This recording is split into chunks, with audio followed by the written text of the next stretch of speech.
Governor, thank you for sitting down with 7 News. I think I've interviewed you more than 50 times. We've gotten to know you, your family, and your administration. We've covered you every step of the way. 5 years went by quickly from the campaign through your administration.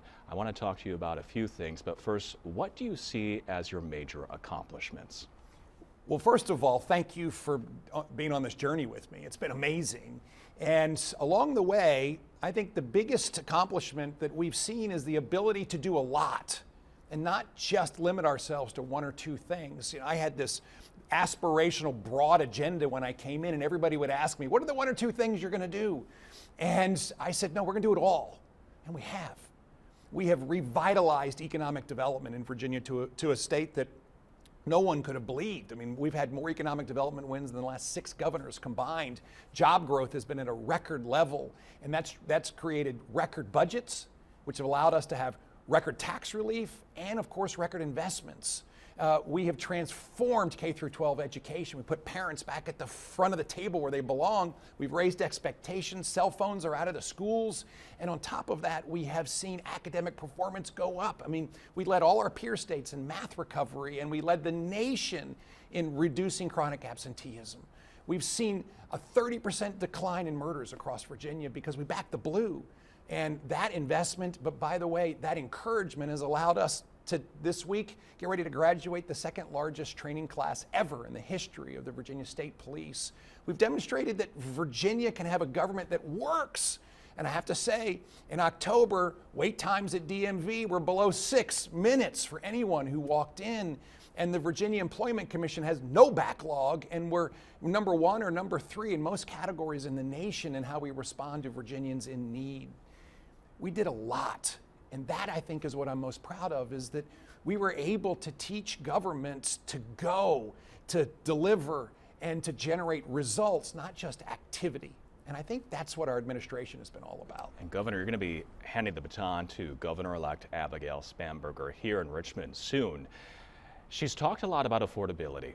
She's also talked about some of the executive orders that you signed that she wants to rescind, including the one that you signed last February that essentially deputizes the state police correction officers to work with ICE to help deport dangerous criminals who are in the country illegally.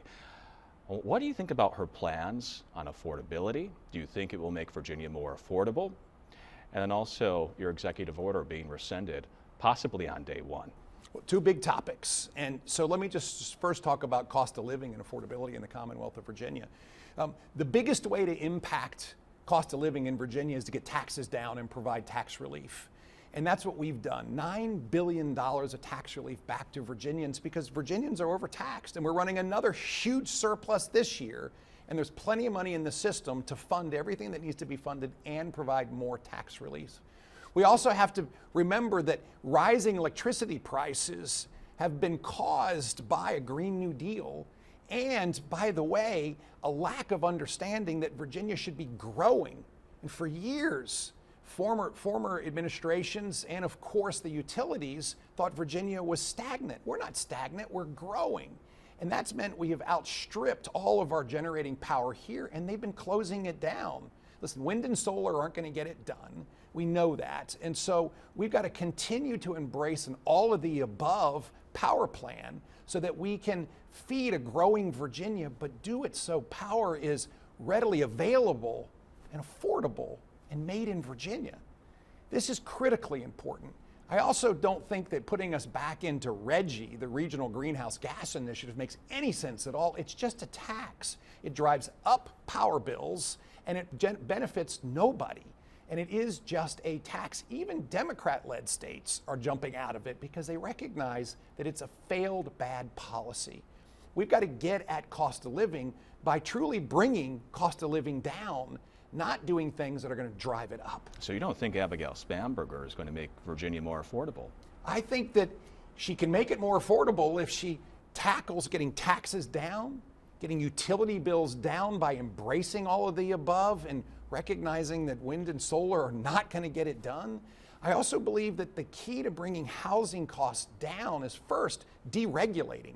We've deregulated 35% of all regulations in the Commonwealth of Virginia have either been removed or streamlined, including taking $24,000 out of the average cost to build a house. We need more housing. We don't need to constrict housing. And finally, I firmly believe that cost of living is also going to be impacted by overregulation, not deregulation. And when they want to increase regulation, it drives up costs, and we have brought costs down. If Governor-elect Spanberger rescinds your executive order that deputizes the state police, does that make Virginia safer or less safe? I think that our collaboration with the federal government has made Virginia so much safer. Collaboration with the federal government has been key to all of our gains in bringing down fentanyl overdose deaths, where we have led the nation, and it has been collaboration with the federal government.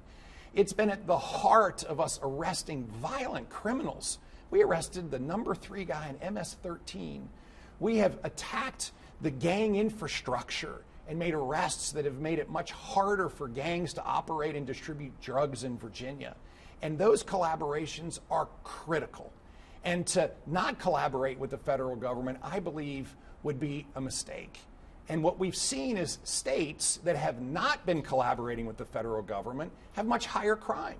And states that are collaborating with the federal government have lower crime. Some time ago, sadly, when there were several fentanyl overdoses connected to one high school in Loudoun County, I called your office and I asked, well, is there anything you guys can do about it? Could you require schools to notify parents?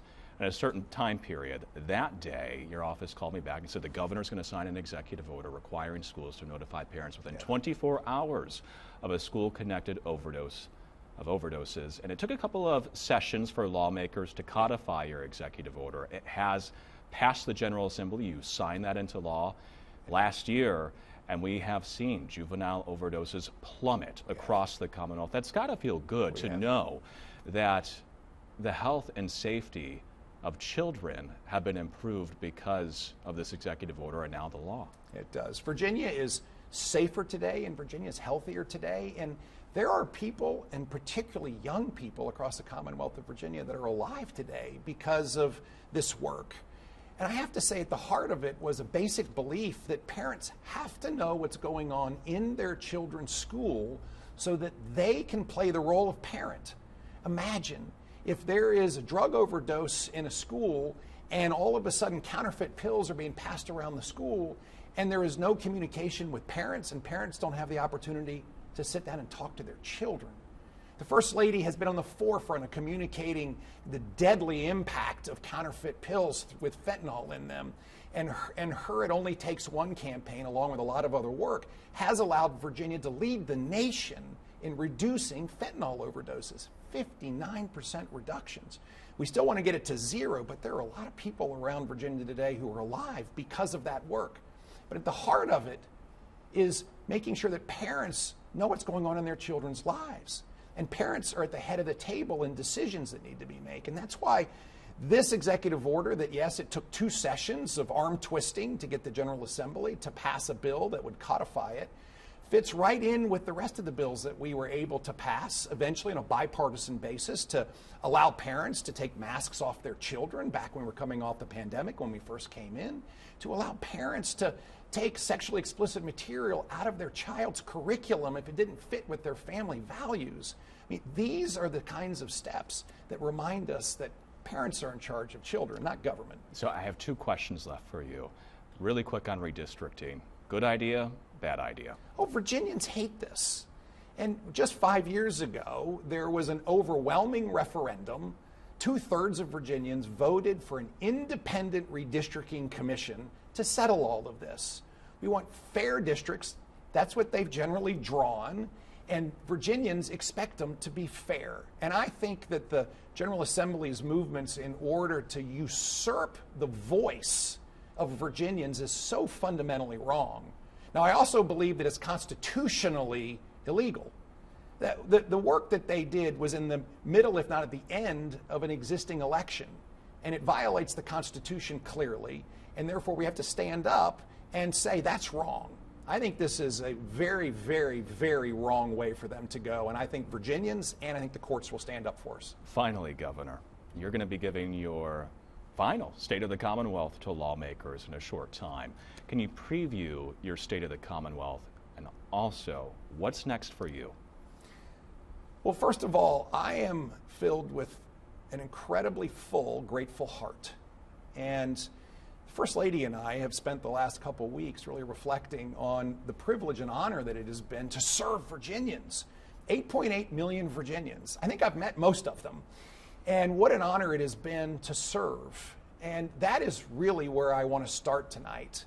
But I also want to remind everybody where we were. A Virginia that was lagging, not leading, with job losses, with 25,000 small businesses having shut, leading the nation in learning loss in fourth grade reading and math, and a 20-year high in murder rate. That's the Virginia we stepped into. And over the course of the last 4 years, there's been a massive transformation on all fronts. And we see a Virginia today that is soaring. And Virginia can continue to soar, but we need to keep doing things that work. And we know it works because we've done them in the last 4 years. I will, most importantly, have a chance to say thank you to so many people. And that is at the heart of tonight's message. Thank you for enabling us to do this work together and transform Virginia. And yes, take a state that was lagging and allow it to lead. And as far as what's next, I've been asked this question since the day I was elected. I think the first morning after I was elected, the first questions came out. Right. And I have been very consistent ever since, which is I was hired for 4 years. I love the Commonwealth of Virginia. It's such an honor to go to work every day, and I'm going to finish. I'm going to finish strong. We go to work every single day in order to deliver for Virginians. Just yesterday, we had 2 more economic development announcements with over 250 jobs between the 2 of them announced in Chesterfield County and down in Hampton Roads. There'll be another one tomorrow. We're going to work right up until 11:59 and 59 minutes on Saturday. I'm going to take my wife on vacation after that. Great. Well, thank you for sitting down with us, Governor. Great. God bless you. Thank you for your friendship.